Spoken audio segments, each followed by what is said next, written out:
Paul McCartney is revisiting his remarkable post-Beatles journey with a new book titled Wings, the story of a band on the run, and fans now have a rare opportunity to own a very special version of it. Publisher Liveright has revealed that just 175 numbered copies personally signed by McCartney will be available across the United States. However, securing one of these coveted editions won't be an easy feat. The publisher has also provided a list of select bookstores where the signed editions will be distributed.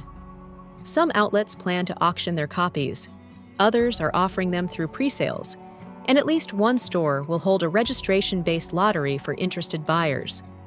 Each exclusive edition will come housed in a cloth-covered case with a custom screen print, accompanied by a booklet featuring album and single artwork from the Wings era.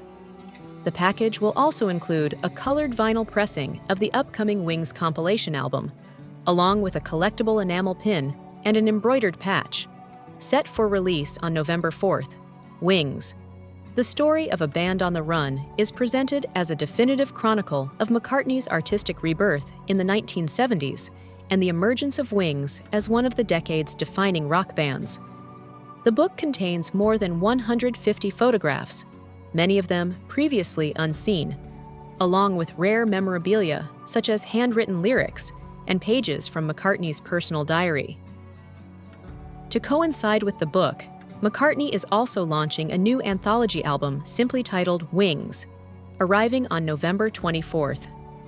It will be available digitally as a 3 LP or 2 CD set, with a limited edition color vinyl pressing also planned.